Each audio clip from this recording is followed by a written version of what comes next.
Student recently हमें जो discuss करना है वो वीक इलेक्ट्रोलाइट और स्ट्रॉन्ग इलेक्ट्रोलाइट ये डिस्कस करना है। Weak electrolyte mean to small extent ionize, to small extent dissociate, incompletely dissociate. इसका मतलब है जो कम्प्लीटली डिसोसिएट नहीं होता यानी पार्शली डिसोसिएट हो। आपने अगर कोई सोल्यूशन बनाया है यानी 5 ग्राम आपने या 2 ग्राम या 3 ग्राम सल्यूट आपने इस्तेमाल किया सॉल्वेंट में 100 ग्राम सॉल्वेंट में, तो उसमें उसकी बहुत कम अमाउंट यानी 0.1 ग्राम या 0.2 ग्राम अमाउंट डिसोसिएट हुई है, बाकी वो डिसोसिएट भी नहीं हुआ। इट्स मीन उसके जो आयंस बने हैं वो बहुत कम बने हैं। और जिस सोल्यूशन में आयंस बहुत कम बन रहे हों और उसमें कंडक्टिविटी भी बहुत कम होती है, वो लेस कंडक्टिविटी को शो कर रहा होता है। उसमें करंट ज़्यादा पास नहीं हो रहा होता, स्लो पास हो रहा होता है। और इस तरह के एक्वा सोल्यूशन को और इस तरह के सोल्यूशन को या इस तरह के लिक्विड को हम वीक इलेक्ट्रोलाइट का नाम देते हैं। फॉर एग्जांपल स्टूडेंट्स ये देखें, हमारे पास अगर एक सोल्यूशन है एसिटिक एसिड,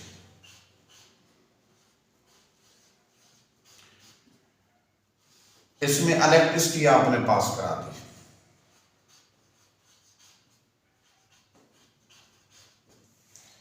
ये 5 ग्राम फॉर एग्जांपल ये 5 ग्राम सोल्यूशन आपने बनाया, 5 ग्राम सोल्यूशन बनाया, 0.1 मोलर तक बना दिया। सोल्यूशन डाइल्यूट बनाना होता है डिसोसिएट करने के लिए, आपने 5 ग्राम बनाया तो उसमें जो आगे आयंस बने एसीटेट प्लस हाइड्रोजन आयन बहुत कम अमाउंट तक बने, लेस अमाउंट आयोनाइज हुई। फॉर एग्जांपल 0.2 ग्राम आयोनाइज होगी। आप इसकी परसेंटेज निकाल लें, टोटल अमाउंट है जो हमने यूज किया वो 5 ग्राम है और जो अमाउंट आयोनाइज हो रही है वो 0.2 ग्राम है।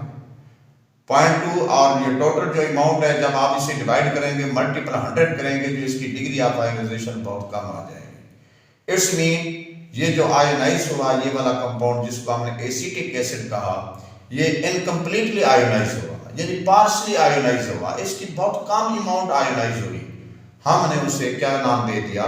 वीक इलेक्ट्रोलाइट का नाम दे दिया। इसी के साथ अगर हम स्ट्रॉन्ग इलेक्ट्रोलाइट को डिस्कस करें, इसकी एग्जांपल को, आपके पास फॉर एग्जांपल कास्टिक सोडा है, सोडियम हाइड्रोक्साइड है, ये भी आपने 0.1 मोलर सॉल्यूशन बनाया स्टूडेंट्स, 5 ग्राम आपने सल्यूट इस्तेमाल किया और इसमें जब आपने करंट पास कराया इसके ions hydroxyl ions sodium ion काफी हद तक ये आयंस बन गए। फॉर एग्जांपल 5 ग्राम में से 4.9 ग्राम्स अमाउंट जो कास्टिक सोडे की है ये आयंस में चेंज हो गई। इट्स मीन तो इसकी मैक्सिमम अमाउंट जो है ना आयंस में चेंज हो गई। तो इस तरह के कंपाउंड यानी इस तरह के सॉल्यूशन जो सल्यूट जब आप सॉल्वेंट में यूज करते हैं वो कंप्लीटली अगर आयोनाइज हो जाए तो इट्स मीन उसमें करंट भी बहुत ज्यादा तेजी से गुजरता है, वो हाईली कंडक्टर होते हैं इलेक्ट्रिसिटी के।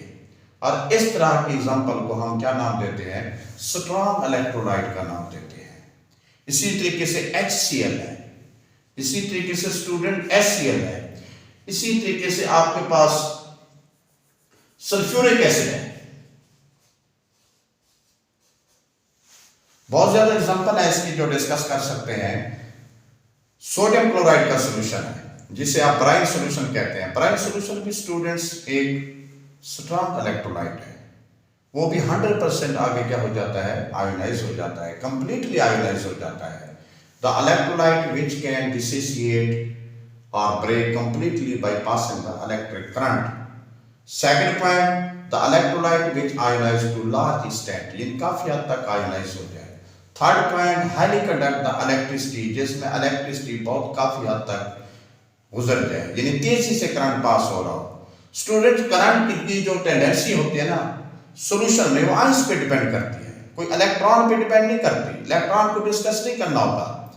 यहां पर जितने भी आयंस ज्यादा बने होंगे सॉल्यूशन में उतना ही उसमें वोल्टेज ज्यादा बन रही होती है, करंट ज्यादा पास हो रहा होता है। तो एक्सपेरिमेंटल जब हम वेरिफिकेशन करते हैं, जब कोई लाइट ऑन करते हैं, जिस सॉल्यूशन में आयन ज्यादा बन रहे होते हैं उसी की कंडक्टिविटी ज्यादा होती है, उसी में करंट ज्यादा पास हो रहा होता है। तो इस तरह के सॉल्यूशन को हम नाम देते हैं स्ट्रांग इलेक्ट्रोलाइट। ऐसा इलेक्ट्रोलाइट जिनमें करंट बदलना मुकम्मल तौर पर तहलील हो जाए, यानी करंट बदलने की सलाहियत बहुत ज्यादा हो, और उस तरह के सॉल्यूशन को या इस तरह के एक्वा सॉल्यूशन को या इस तरह के लिक्विड को हम स्ट्रांग इलेक्ट्रोलाइट का नाम देते हैं। और ये इलेक्ट्रोलाइट वो होते हैं उसके मुकाबले में इनकम्प्लीटली आयोनाइज होते हैं, यानी मुकम्मल तौर पर आगे प्रोडक्ट में चेंज नहीं हो सकते। इट्स मीन इसके हमारे प्रोडक्ट आयंस हैं और ये आयंस कंप्लीटली नहीं बनते, उससे पहले रिएक्शन अगर रिवर्स हो जाए। फॉर एग्जांपल इसकी सेकंड एग्जांपल है कार्बोनिक एसिड। कार्बोनिक एसिड भी एक वीक इलेक्ट्रोलाइट है। कैल्शियम हाइड्रोक्साइड है, ये भी एक वीक इलेक्ट्रोलाइट है। जब हम इसमें करंट पास करते हैं, इलेक्ट्रिसिटी पास करते हैं, बहुत कम अमाउंट इसकी आयोनाइज होती है और ज्यादातर अमाउंट इसकी आयोनाइज भी नहीं होती, यानी आयंस बहुत कम बन रहे होते हैं, ज्यादा आयन नहीं बन रहे होते। तो इसको अगर एक्सपेरिमेंटल तरीके से हम वेरीफाई करें तो इनमें करंट बहुत कम पास होता है। इट्स मीन इसके आयंस भी बहुत कम बन रहे होते हैं। जिसमें आयंस बहुत कम बन रहे हों या लेस कंडक्ट द इलेक्ट्रिसिटी हो या electrolyte which ionise to small extent, यानी कम हद तक आगे आयोनाइज हो रहा हो, इस तरह के इलेक्ट्रोलाइट को वीक इलेक्ट्रोलाइट का नाम देते हैं। That's all students.